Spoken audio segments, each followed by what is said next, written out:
मीठी मिश्री बोली जानी मीठी मिश्री गंभीर सुहावई माटी धर्माना विद्वाना की या महापुरुषा की थाती गम अनमोल रतन निपजावे घन अनमोल रतन निपजावे वाह भाई शेखावटी।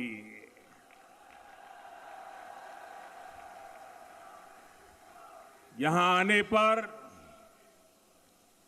आध्यात्मिक अनुभूति भी मिलती है और दिव्य आशीर्वाद भी मिलता है। शेखावटी की धरती शिक्षा संत स्वामी केशवानंद जी की जन्मभूमि है। ये श्रद्धानंद जी महाराज, अमृतानाथ जी महाराज, बुद्धगिरी जी महाराज और रतिनाथ जी महाराज की तपोभूमि है। इसी धरती ने हमें भैरव सिंह शेखावत, जगदीप प्रसाद माथुर, मदन लाल सैनी जैसे नेता दिए। इसी शेखावटी से निकले जगदीप धनखड़ जी आज देश के उपराष्ट्रपति हैं। इसलिए आज जब मैं सीकर आया हूं तो मेरे मन में एक अलग उमंग है, उत्साह है, ऊर्जा है।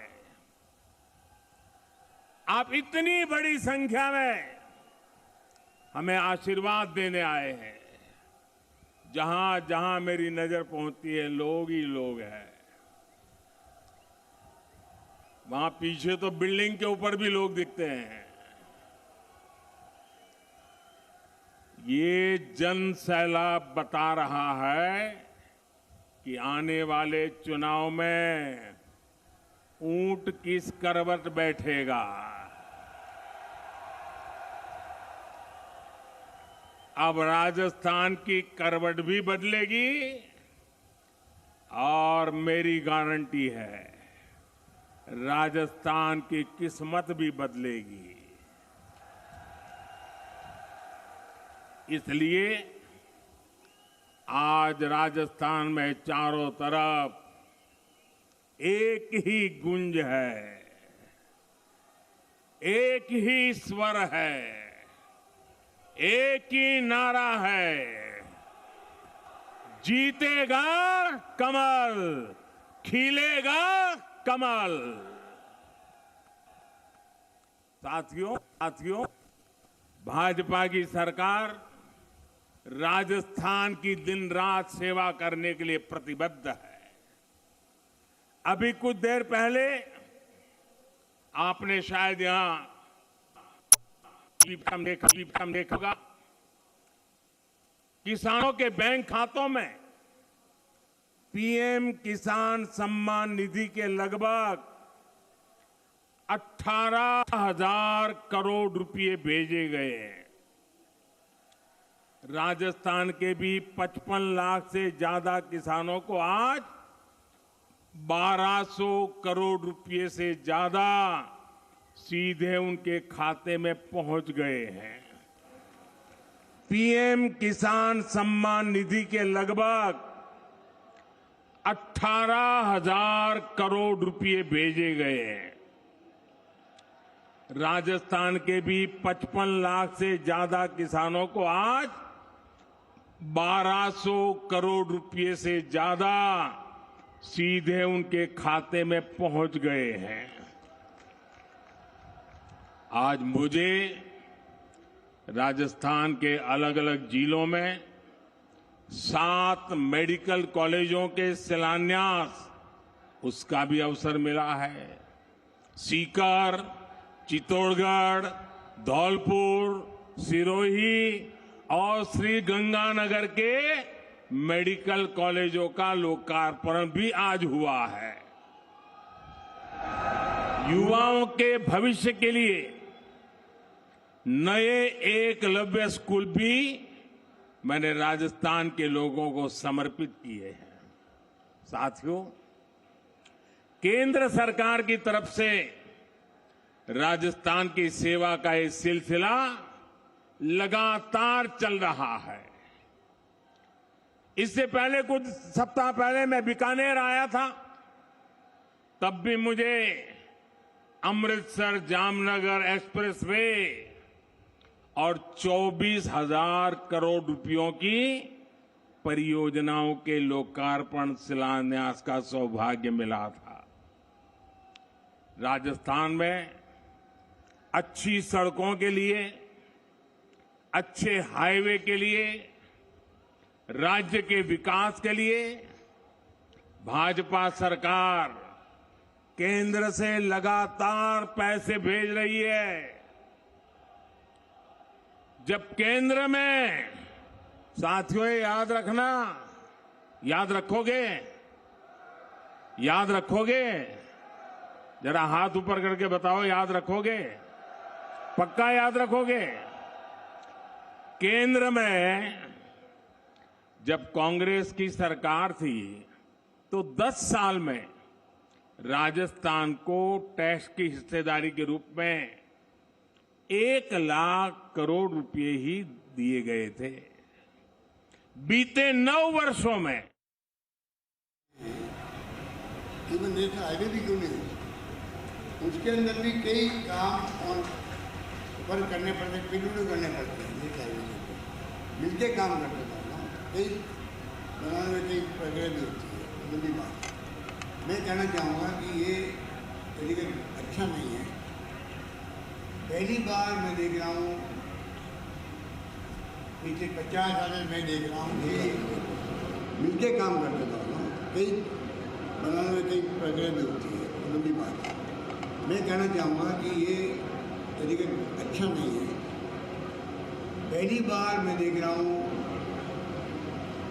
पिछले 50 साल में मैं देख रहा हूँ कि जो केंद्र सरकार की योजना होती है राज्यों में, उनको कहते हैं CSS, सेंट्रल स्कॉलर स्कीम। पहले 90-10 होती थी, 90% केंद्र का, 10% स्टेट का, 80-20 होती थी, 70-30 होती थी, 60-40 होती थी। इन्होंने रेशियो से बदल दिए, वो बड़ा इश्यू है। मेडिकल कॉलेज के अंदर भी, यहाँ पे भी जो यूपीए गवर्नमेंट थी तो 75% था, 25% राज्यों का था। इन्होंने वो बदल के 60-40 कर दिया। आज के जो प्रोग्राम हुआ उसमें लंबे समय से पहले जो प्रोग्राम पोस्टपोन होते गए, ये ऐसे प्रोग्राम राज्य सरकारें खुद करती है अपने स्तर पर। वो इन्वाइट करती है चीफ गेस्ट के रूप में, कोई केंद्र सरकार के मंत्री जो है, वो अलग बात है। ऐसा कभी नहीं होता है कि आप ऐसा कोई इशू को ऑर्गेनाइज करो बिना कोई डेट को कन्वीनियंस किसकी है, नहीं मुख्यमंत्री की, कोई बात नहीं कर दिया। प्रधानमंत्री आ रहे तो कोई बात नहीं, उन्होंने डेट उनको सुविधा सबकी पूरी एतराज दी है, तभी हम तैयार हैं। अब उसके अंदर आप जो है वहाँ के चीफ मिनिस्टर की स्पीच जो है उसको आप अगर प्रोग्राम बना करके, वैसे प्रोग्राम निकाल करके, फिर किन कारणों से उसको इनकार किया गया, ये बहुत दुख की बात है। और मैं क्या कहता हूँ, उनको ज़्यादा स्वागत करता हूँ उनका। एक दो जो मैंने ट्वीट में लिखी बात है वो बोल देता हूँ, मतलब कोई सिक्योरिटी में जा रहे हैं, अग्निवीर हो या किसानों की योजना हो, वो बात करता। और ज़्यादा मैं मांग करता कि राजस्थान एकमात्र राज्य बन रहा देश के अंदर जहाँ पर सभी जिलों में हमारे मेडिकल कॉलेज खुल रहे हैं। ये यूपी गवर्नमेंट से जो पहले संगीन हुए थे 7-8 मेडिकल कॉलेज, उसके कंटिन्यू में प्रोग्राम चल रहा है। और मैं मांग ये करता कि 3 जिले बन गए, राजसमंद, प्रतापगढ़ और जालौर, उसको भी आप उसमें सम्मिलित कर लीजिए। एक मैं मांग करता जो मैं समझता न्यायोचित थी। हालांकि मैंने बजट में घोषणा की, अगर सरकार केंद्र सरकार नहीं करेगी तो हम करेंगे, उसको अलग बात है। कहने का मतलब ये है कि ऐसे प्रोग्राम के अंदर भी जो सरकारी प्रोग्राम है उसमें आप क्योंकि चुनाव आ रहे हैं तो प्रधानमंत्री जी ने भी जो है पूरा जो भाषण दिया वो पूरे प्रदेश को और देश को बता दिया, राष्ट्र बताने की कोशिश करी। हालांकि तो वो सफल नहीं हो पाएंगे क्योंकि मैं जानता हूँ कि राजस्थान में जो गवर्नेंस चली हमारी लगभग 5 साल होना आए हैं, इंफ्रास्ट्रक्चर जो बना यहाँ पर, शिक्षा में काम हुआ है, स्वास्थ्य सेवा में काम हुआ है, वो बेमिसाल है। और हमने जो कानून व्यवस्था सुधारने के लिए जो कदम उठाया कंपल्सरी FIR का, वो देश में कहीं नहीं है। इसीलिए बढ़ चढ़ के बातें बोलते रहते हैं कि नंबर 1 आ गया, नंबर 2 आ गया, NCRB के आंकड़े झूठे बता देते हैं। तो अच्छे अच्छे निपट जाएंगे। कांग्रेस के बड़े से बड़े नेताओं की इस लाल डायरी का नाम सुनते ही बोलती बंद हो रही है। ये लोग भले ही मुंह पर ताला लगा ले, लेकिन ये लाल डायरी इस चुनाव में पूरी कांग्रेस का डिब्बा गोल करने जा रही है। साथियों, लोकतंत्र में हर सरकार को अपने काम का हिसाब देना होता है, लेकिन क्या राजस्थान में कांग्रेस आपको अपने काम का हिसाब देती है क्या? जरा जोर से बताइए ना, ये अपने काम का हिसाब देती है क्या? जो 4 साल सिर्फ सोएगा वो अपने काम का हिसाब कैसे देगा? इन लोगों ने सरकार का हर दिन आपसी खींचतान में, वर्चस्व की लड़ाई में बर्बाद किया है। साथियों, आज केंद्र की भाजपा सरकार आपके सुख दुख की साथी बनकर आपके जीवन से मुश्किलें कम करने के लिए काम कर रही है। देश के करोड़ों लोगों को पक्का घर बनाकर लखपति बनाने की गारंटी दी गई है। साथियों, ये पक्का घर बनाकर लखपति बनाने की गारंटी किसने दी है?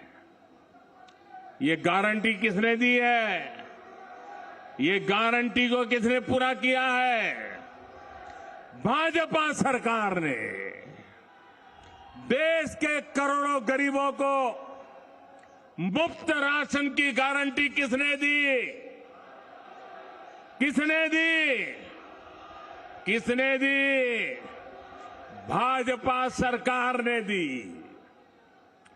कोरोना के काल में करोड़ों गरीबों को मुफ्त वैक्सीन की गारंटी किसने दी? किसने दी? भाजपा सरकार ने दी। देश के करोड़ों गरीबों को अस्पताल में 5 लाख तक के मुफ्त इलाज की गारंटी किसने दी? किसने दी?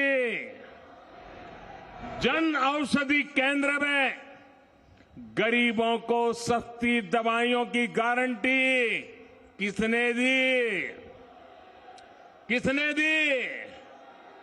गरीब का बच्चा भी डॉक्टर, इंजीनियर बन सके, अंग्रेजी ना आने की वजह से पीछे न रह जाए, इसके लिए मातृभाषा में पढ़ाई की गारंटी किसने दी? पूरी ताकत से बोलिए, किसने दी? किसने दी? गरीब के कल्याण के लिए दिल्ली में बैठा आपका ये सेवक पूरे समर्पित भाव से काम कर रहा है। भाई और बहनों, हमारे सीकर की पहचान तो शिक्षा नगरी के रूप में भी होती है। यहां के गांव ढाणी डॉक्टर इंजीनियर बनाते आए हैं। केंद्र की भाजपा सरकार युवाओं को शिक्षा और रोजगार के नए अवसर देने में जुटी है। लेकिन राजस्थान में क्या हो रहा है? राजस्थान में युवाओं के भविष्य से खिलवाड़ हो रहा है। पेपर लीक उद्योग चल रहा है, पेपर लीक उद्योग।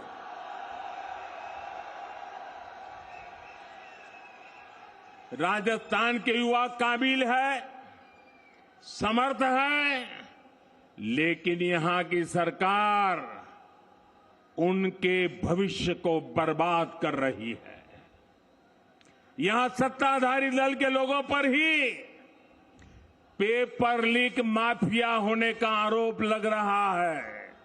लग रहा है ना? लग रहा है ना?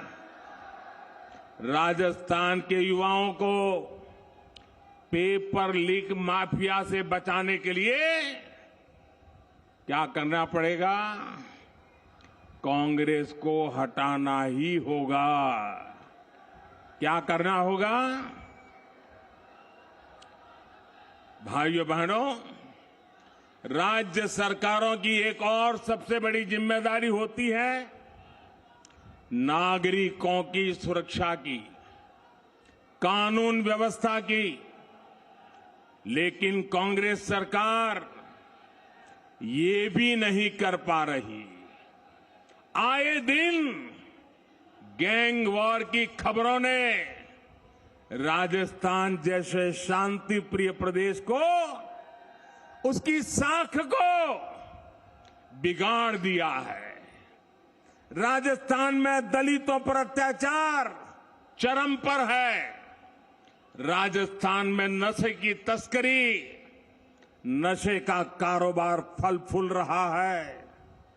हमारे तीज त्योहारों पर खतरा मंडराता रहा है।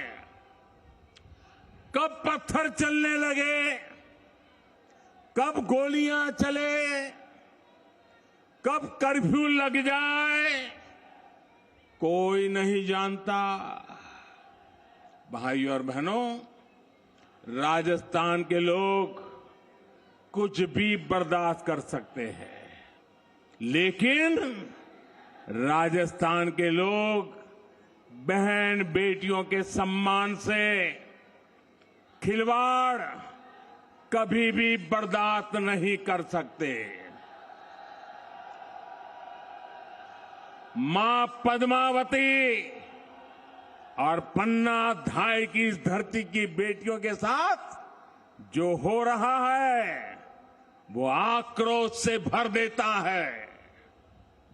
किसी दलित बेटी के साथ दुष्कर्म होता है और फिर उस पर एसिड डाल दिया जाता है।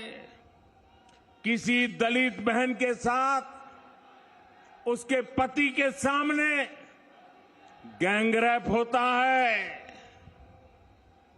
आरोपी उसका वीडियो बनाते हैं, पुलिस में रिपोर्ट नहीं लिखी जाती, बेखौफ आरोपी वीडियो वायरल कर देते हैं। छोटी छोटी बच्चियां, स्कूलों में पढ़ाने वाली टीचर तक यहां सुरक्षित नहीं है।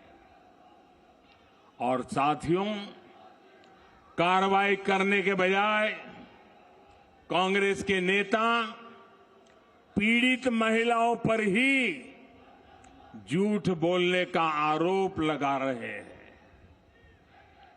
वाकई बहुत हो गया।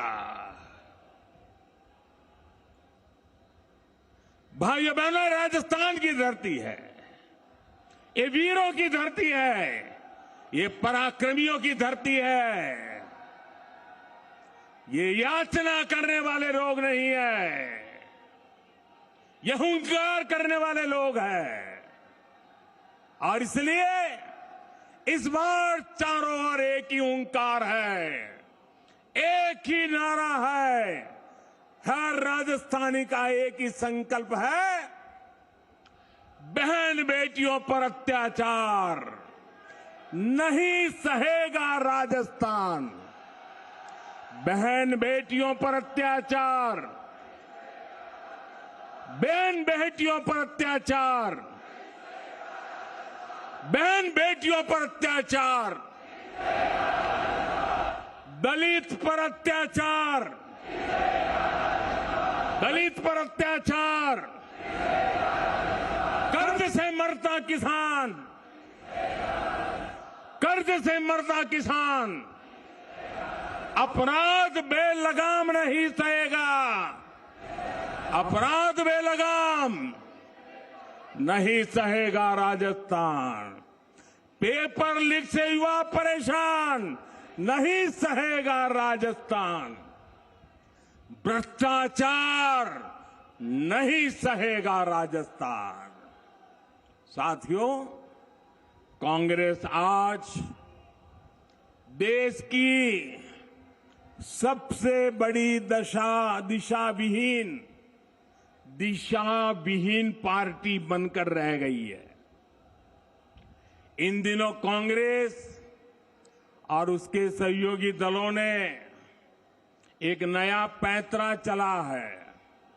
ये पैंतरा है नाम बदलने का। पहले के जमाने में राजस्थान के लोग व्यापारियों की दुनिया बराबर जानते हैं। पहले के जमाने में कोई पीढ़ी, कोई कंपनी अगर बदनाम हो जाए, उसके फ्रॉड करने वाली कंपनी का चिट्ठा निकल जाए, तो तुरंत वो कंपनी वाले नया बोर्ड लगा करके अपना कारोबार शुरू कर करके लोगों को भ्रमित करने का काम करते हैं और नाम बदल करके लोगों को मूर्ख बना करके अपना धंधा पानी चलाने की कोशिश करते हैं। कांग्रेस और उसके साथियों की जमात ऐसी फ्रॉड कंपनियों की नकल कर रही है। यूपीए के कुकर्म लोगों को याद ना आए, इसलिए इन्होंने अपना नाम यूपीए से बदलकर INDIA कर दिया और इतना लंबा कर दिया कि लोग भूल जाएं। यूपीए के नाम बदला है ताकि ये आतंकवाद के सामने घुटने टेकने का अपना पाप छिपा सके। इन्होंने नाम बदला है ताकि ये कर्ज माफी के नाम पर किसानों से विश्वासघात को छिपा सके। यूपीए नाम बदला है ताकि ये गरीबों के साथ किए गए छल कपट को छिपा सके। और मैं आज राजस्थान की धरती से देश के लोगों को एक और बात बताना चाहता हूं। इनका तरीका वही है जो हमेशा देश के दुश्मनों ने अपनाया है। पहले भी ये तो INDIA के नाम से आए हैं, लेकिन पहले इंडिया के नाम के पीछे अपने पाप को छुपाने का प्रयास किया गया है। इंडिया नाम तो ईस्ट इंडिया कंपनी में भी था। ईस्ट इंडिया कंपनी में भी इंडिया था कि नहीं था? लेकिन इंडिया नाम अपनी भारत भक्ति दिखाने के लिए नहीं, बल्कि भारत को लूटने के इरादे से लगाया गया था। आपको याद होगा कि कांग्रेस के शासनकाल में सिमी यानी student Islamic movement of India बना था। नाम में इंडिया था, लेकिन मिशन इंडिया को आतंकी हमलों से बर्बाद करने का था। जब इसके कुकर्म सामने आए तो सीमी पे बैन किया गया और ये बैन हुआ तो फिर नया नाम लेकर आए, उन्होंने भी नाम बदला, पीएफआई। सीमी बन गया पीएफआई, यानी पॉपुलर फ्रंट ऑफ इंडिया। नाम नया, नाम में फिर इंडिया, लेकिन काम वही पुराना। साथियों, INDIA के नाम के लेबल से ये अपने पुराने कारनामों को छुपाना चाहते हैं, यूपीए के कारनामों को छुपाना चाहता है। अगर इनको वाकई इंडिया की परवाह होती तो क्या विदेश में जाकर के विदेशियों से भारत में दखल देने के लिए बात करते क्या? अगर उन्हें इंडिया की चिंता होती तो क्या ये सर्जिकल स्ट्राइक और एयर स्ट्राइक पर सवाल उठाते क्या? इनको इंडिया की चिंता होती तो क्या ये गलवान में भारत की सेना के शौर्य को कटघरे में रखते क्या? साथियों, ये वही चेहरे हैं जो आतंकी हमला होने पर दुनिया के आगे रोते थे, कुछ नहीं करते थे। इन्हें देश के सुरक्षा बलों के सामर्थ्य पर भरोसा नहीं है। ये वही चेहरे हैं जिन्होंने हमारे सैनिकों का हक मारा है। दशकों तक हमारे सैनिक 1 रैंक 1 पेंशन मांगते रहे, लेकिन इन्होंने नहीं दिया। जो लोग टुकड़े टुकड़े गैंग को गले लगाते हैं, जो लोग भारत में भाषा के आधार पर बंटवारा करते हैं, जो लोग विदेशों से संबंध भी इस आधार पर बनाते हैं कि उनका वोट बैंक नाराज ना हो जाए, जिनके लिए राष्ट्रहित नहीं बल्कि वोट बैंक सर्वोपरि है, वे लोग आज जब INDIA की बात करते हैं तो दिखावा लगता है, छलावा लगता है, झूठ लगता है। भाई और बहनों, इन लोगों में अहंकार कूट कूट कर भरा हुआ है। एक बार इन्होंने नारा दिया था, Indira is India, India is Indira, और तब देश की जनता ने उनका हिसाब चुकता कर दिया था, चुन चुन करके साफ कर दिया था, उखाड़ फेंका था उन लोगों को। अहंकार से भरे हुए इन लोगों ने फिर वही पाप दोहराया है। ये सुधरने को तैयार नहीं है। ये लोग कह रहे हैं UPA is India, India is UPA. इनका जनता पर फिर से एक बार वही हाल करेगी जो पहले किया था। साथियों, हम जानते हैं कि आजादी का आंदोलन जब पूरी प्रखरता पर था तो महात्मा गांधी ने एक नारा दिया था। ये नारा देश के लोगों की प्रेरणा बन गया था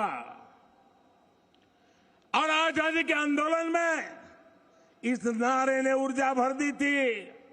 नौजवान स्कूल कॉलेज में अपनी किताबें छोड़ करके महात्मा गांधी के आदेश पर आजादी के लिए चल पड़े थे, जेलें भर दी थी, अंग्रेजों की गोलियां कम पड़ गई थी।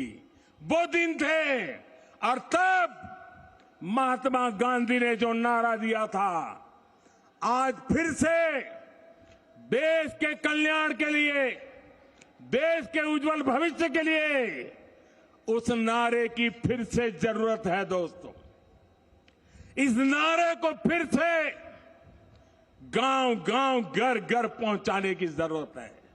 वो क्या नारा था? महात्मा गांधी ने नारा दिया था, क्विट इंडिया, अंग्रेजों इंडिया छोड़ो, अंग्रेजों इंडिया छोड़ो। और अंग्रेजों को देश छोड़कर जाना पड़ा था। वैसे ही आज हम समृद्ध भारत बनाने का संकल्प लेकर चले हैं। जैसे गांधी जी ने क्विट इंडिया का मंत्र दिया था, वैसे ही आज का मंत्र है भ्रष्टाचार क्विट इंडिया, भ्रष्टाचार छोड़ो इंडिया,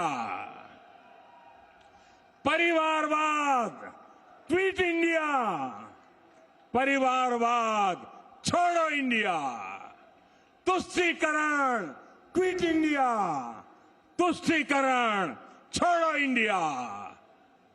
क्विट इंडिया ही देश को बचाएगा और देश को विकसित भारत बनाएगा। भाइयों और बहनों, राजस्थान के लिए भी भाजपा का रोड मैप स्पष्ट है, नीति साफ है।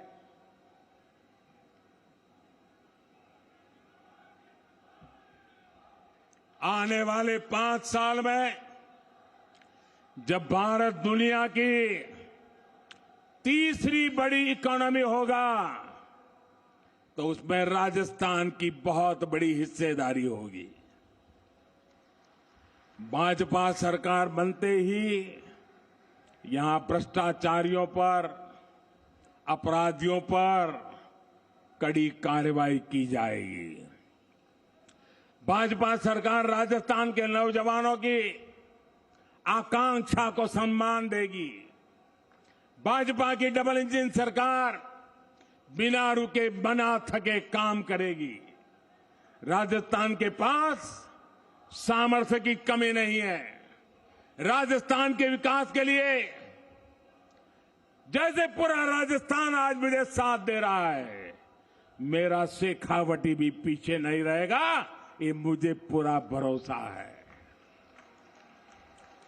साथियों, हाथ ऊपर करके मुझे जवाब दीजिए, शेखावटी की हर सीट, हर विधानसभा सीट, हर बूथ पर कमल खिला करके रहेंगे।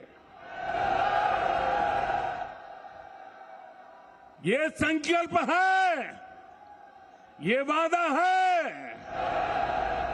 साथियों, ये ऊर्जा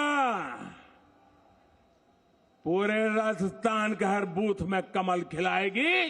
इसी विश्वास के साथ घर घर मंत्र लेके चले जाइए, भ्रष्टाचारी क्विट इंडिया, परिवारवादी क्विट इंडिया। इस मंत्र को लेकर के आगे बढ़े। बहुत बहुत धन्यवाद। मेरे साथ बोले भारत माता की, भारत माता की, भारत माता की। धन्यवाद माननीय प्रधानमंत्री जी। नारा लगाएंगे मेरे से जोर से, हर हर मोदी, हर हर मोदी, भारत माता की, भारत माता की। धन्यवाद। जय भारत।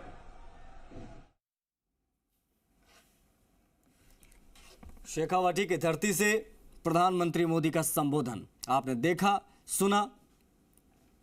सभी का अभिवादन स्वीकार करते हुए इस वक्त देश के प्रधानमंत्री नरेंद्र मोदी, वसुंधरा राजे ने यहाँ पर इनको प्रतीक चिन्ह भेंट किया। उसके बाद संबोधन प्रधानमंत्री मोदी का रहा लंबा चौड़ा और तमाम मुद्दों को लेकर सरकार को घेरते नजर आए यहाँ पर प्रधानमंत्री।